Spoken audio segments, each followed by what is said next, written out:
Hi, my name is Marissa. Nice to meet you. What's your name? Hi Marissa, I'm Isabel. Hi, nice to meet you. So just before we get started, I just want to make sure that you're aware of our levels of confidentiality. So for the most part, everything that you say today and in our sessions will just be kept between me and you. But there are a few just kind of like exceptions to that rule.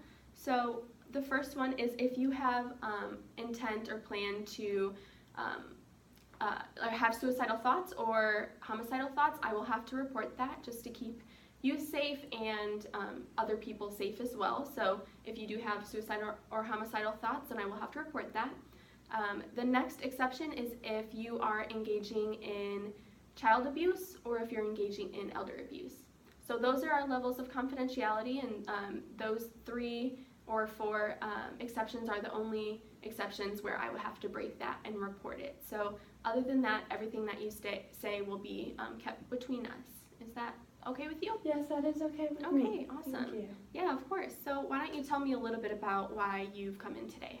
The reason why I came in today was I'm having some hard time with managing my time and freedom, being able to stay, get past hard times, because I have people in my life that are, my parents are basically trying to make me, it's making it harder on me to succeed because they keep putting negative feedback on me. And I want it to go, I want to be, my parents are oh, I want it to be kind of the reason why I came was I want to be able to get over being able to be free from stress and distractions. Everyone keeps saying I can't do something, but it takes time. And I want to be able to because college is stressful. I want to be able to do college. I want to be able to do school and be free.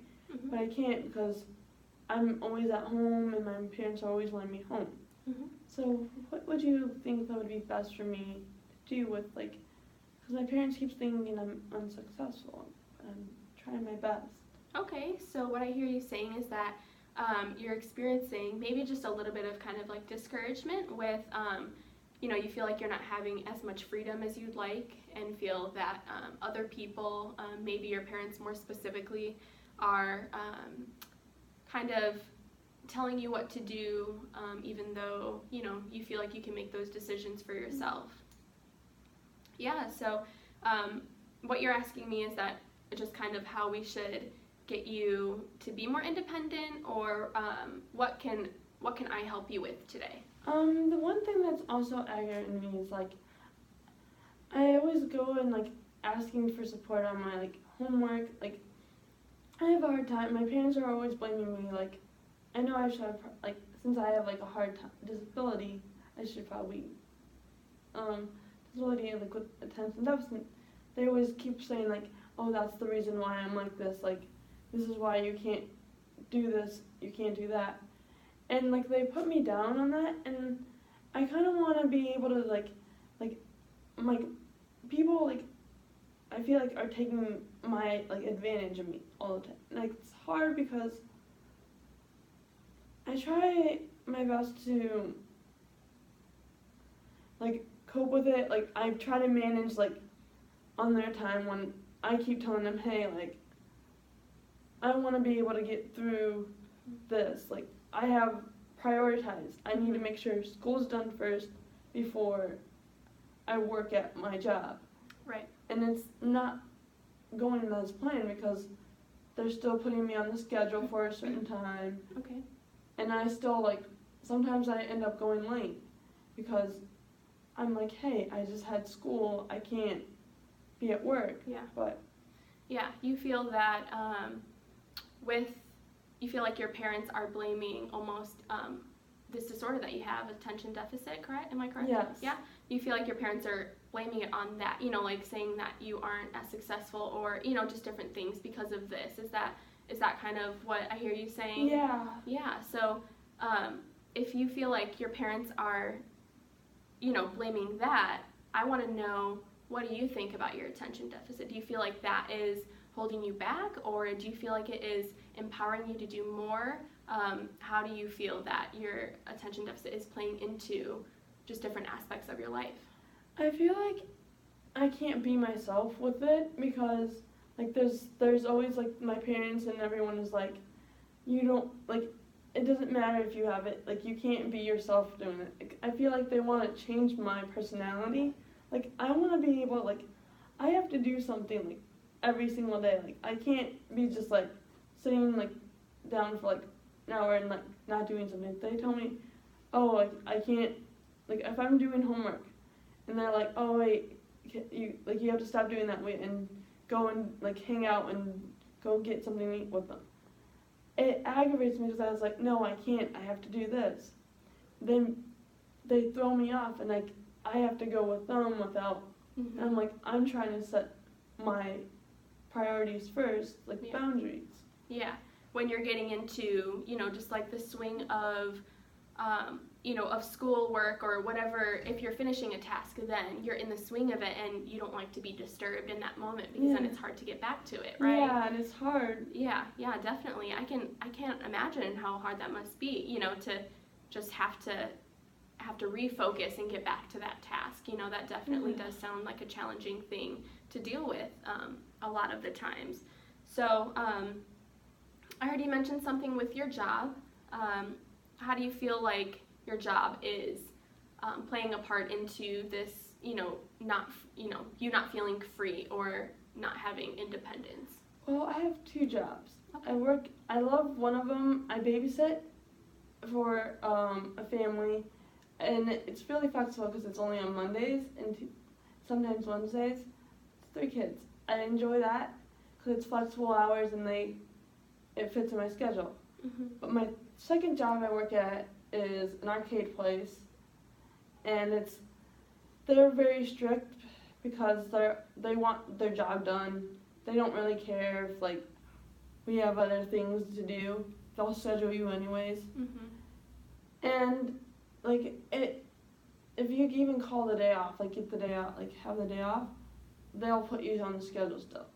And I tell them I don't want to be on this day. Like tomorrow they have me on the schedule, but there's no point of it. But Yeah. I have plans in the morning, but I have work in the morning. So I'm debating on, hey, like I don't know what I should do. Either go to work or go to my volunteer hour thing and homework. I have 2 things that are prioritized. Mm-hmm. Opportunity is I lose my job or I fail school. Mm-hmm. That's the thing. Both are important. Right. Yeah. So I mean, it just seems like the jobs or like the babysitting job where you have more flexibility is really beneficial for you because you do have flexible hours and you can, kind of make that schedule for yourself and different things like that. Do you feel like, well, not do you feel, because it does seem like that is what the case is, like being able to have more flexible hours is better for you. Have you thought about maybe looking into more babysitting jobs instead of working at the arcade place, possibly finding, more hours for that one family or, having more, or like finding more families to babysit for to kind of take place at the arcade place? I think I might do that more because I've been trying to because I need to still do my training for CPR. Mm-hmm. I know CPR. I've taken the CPR class, but online, but I haven't taken the certification test yet. So I've been doing that. Also, I do have my babysitting certification. Okay. So I've been experienced with children and working with elderly. Mm-hmm. So, and that's what I also get. And I'm probably gonna do more of that because mostly my parents want me to do that. Mm-hmm. Yeah, so it's really great that you do have, those credentials to be able to babysit and are, you're getting what you need for CPR training and different things like that. Those are great, just little, credentials to have in your back pocket so that it'll make you more, more eligible for those babysitting jobs. And you know, a lot of times families who are looking for a babysitter, they want people who are certified to work with their kids. Yeah. So that could be really beneficial for you in looking for those jobs. Do you agree? Yeah, I do agree, because it's also much better to have on there. And like, I've been wanting to get my certificate. I took health class like and got my CPR, but they haven't given me my CPR card. Okay. But I took the class. I even paid the fee for it, but they gave me my money back because I forgot to do the thing. I'm like, what was the point? Like, you still could have got me my CPR thing. But the thing is, I want to be able to, because I want to be able to explore more. Be able to, because at my job, I work at an arcade place, Enchanted Castle. Have you heard of? Yeah. Yeah. I've heard of it. And I get a lot more experience there because I'm working with a lot of people. I'm working with children, with elderly, with different people. Yeah, definitely. But the hard thing is, I feel like I have like boundaries. Like, I have to always wear a uniform all the time. But with babysitting, I can wear leggings and a shirt and pants. Right. But also, I have to remember, my job in Enchanted Castle, it's an organization, so it has to be wear your work uniform. Right. Yeah. So, I mean, you like that, you know, with babysitting, you like the flexibility of being able to wear, you know, whatever you want, but you also understand that working at Enchanted Castle, you should, you know, it is a professional environment, so you do need to wear the uniform that they have, you know, and things like that. Yeah, so I've definitely heard you mention the word boundaries a few times. Yeah, so what does that look like for you in these, you know, in different areas of your life, you know, with work, whatever job, you know, you think, or with your family or with school, what do these boundaries look like for you?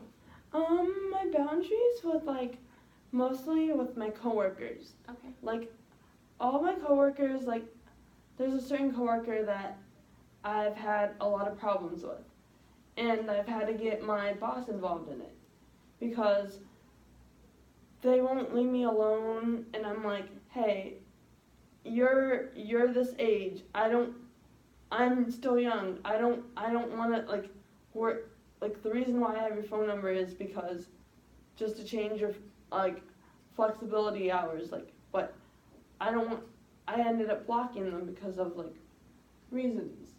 Right. So you feel like there are some inappropriate, you know, like whether it's conversation or not necessarily relationships, but kind of, you know, in that environment that you would like just some boundaries for. Just, you know, let's keep this professional instead of, you know, saying more. Yeah. Yeah, because he's 30 years old. I'm 20.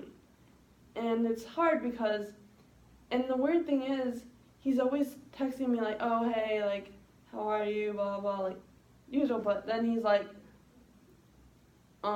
have a crush on you, and I'm like, hi, nice to know you too, but, I don't want to be in a relationship with you. And he gets aggravated with me about that. And I've had to I've had to report him a lot to the authorities. I've gotten the authorities into it because he's threatened me saying that, oh, it's my fault that I won't date you or marry you. And he's gotten help because of it. And it hurts because he's always blaming me. And it's not my fault. Right. Because I have the right to make my decision. I don't know him that well. Right. So, and he works at Enchanted Castle with me too. Yeah. I brought it up with my boss, and they haven't done anything about it, and it's aggravating because I want him, I don't feel safe at my job because of him. I'm scared that he's gonna hurt me sometimes because he worries me a lot when he doesn't. It's kind of hard because I'm trying to figure out how to say it, but he, when I told him, we can still be friends, but I don't want to be anything further. But he gets the, saying, oh yeah, we we can't be friends then. Like, if we can't be anything further, we can't be friends then. So he's putting that pressure on me. So I don't know, like, I was always wondering. Yeah, I think it's really important to remember that it isn't your fault. You know, these things that are happening, or, you know, him kind of like throwing himself at you, or just the way that he's treating you, or the things that he's saying to you, it's not your fault, because you are doing everything in your power to make sure that it's a work environment and that everything does stay appropriate. And what it sounds like to me is you're not being hostile towards him, you know. Yeah, so I think it's just important to remember that it's not your fault. And sometimes it may be hard to remember that, because if this is something that he's constantly doing or saying, yeah, of course it'll be definitely challenging to remember, like, oh, it isn't my fault. But it is important, let's keep remembering, like, okay, it's not your fault. So just make sure that you keep that in your mind, that it's not your fault. I have a question for you, though. So in 5 years, you know, or so, I'm just wondering, what would your ideal situation look like, you know, with your independence and with your work situation? What is like where you wish to be in 5 years? Well, to be here in my 5 years, all I know is that the job I have right now in Shannon Castle is not going to be the job I want in life. Mm-hmm. I'm not going to stop where I'm at now. Like, I'm getting a degree right now in Associates in Applied Science degree. Yeah, okay. To get working, well, I think it's Applied Science or Human Service degree. Okay. Work with elderly and children. Okay. Because I want to be able to work in the early childhood facility or a nursing facility. Okay. And this job I have is not going to rely on me. We get paid $8.25 an hour, so it's not going to be. I don't want to work. I'm not going to want to be working at a minimum wage place my whole life. Right, won't sustain you. Yeah, because it's like, how am I going to live off a paycheck like that gets like lower, like higher? Yeah. It's like, I've been there for a year now, and still no raise. Yeah, definitely.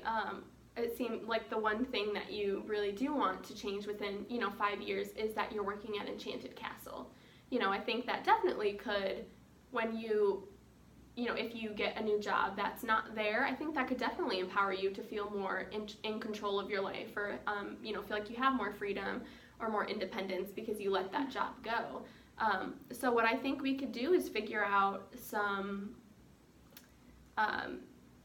pathways or just some ideas to think of on how we can, get you out of that situation. So I know you're going to school, and you're going for that associate's or bachelor's, just for that degree. And so that alone is a really great step to take in changing, the work situation that you are going for. So what exactly are you going to school for?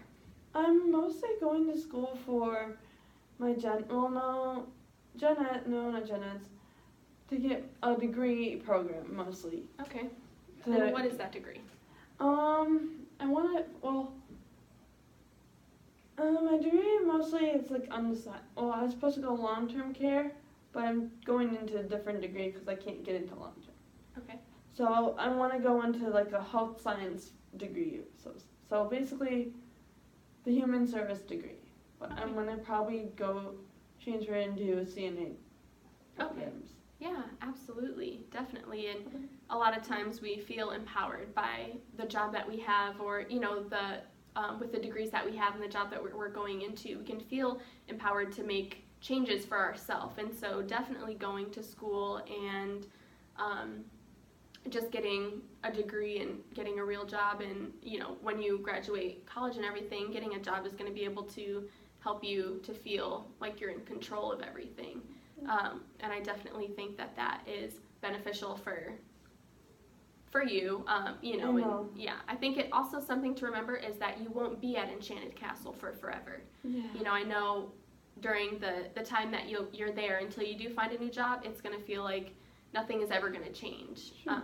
But it's important to remember that you won't always be at that job, and that you eventually will,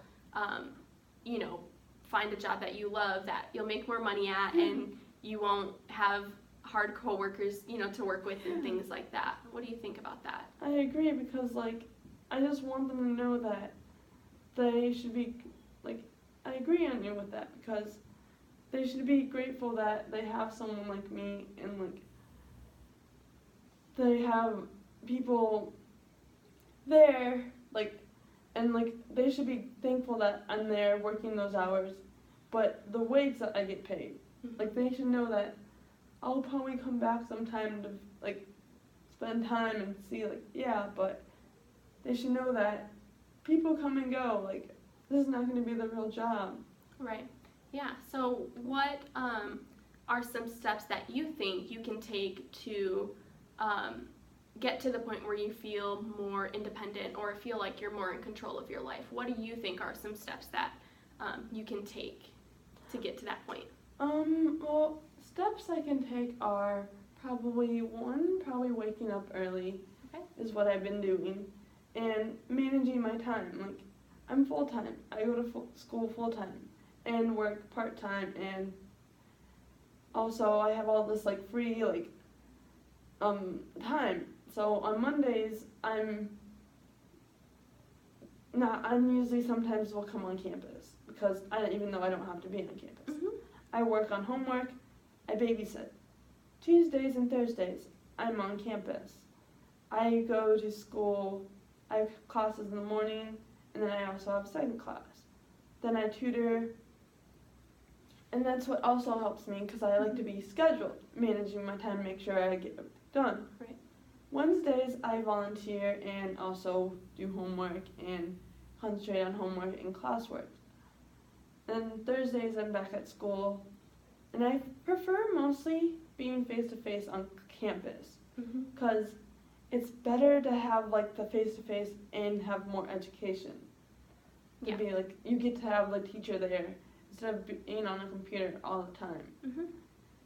Yeah, so I think you have some great steps that you have already taken to, feel like you're more in control and be more independent, and those are all great things. So yeah, I think you're off to a great start. Today we talked about just you not feeling as free or independent and how your job can kind of contribute to that, and that must be really hard for you. But I think as we go on, it'll be really great just to focus on ways that you can become independent and how we eventually will be able to get you to find a new job instead of stay at the one that you're at. So is there anything else that I can do for you? But I think we're off to a pretty good start for today. I think that's mostly it, but I also enjoyed that I came and I have you here for me because I feel like if I didn't come in today and talk to you, I wouldn't have gotten all this relief off me,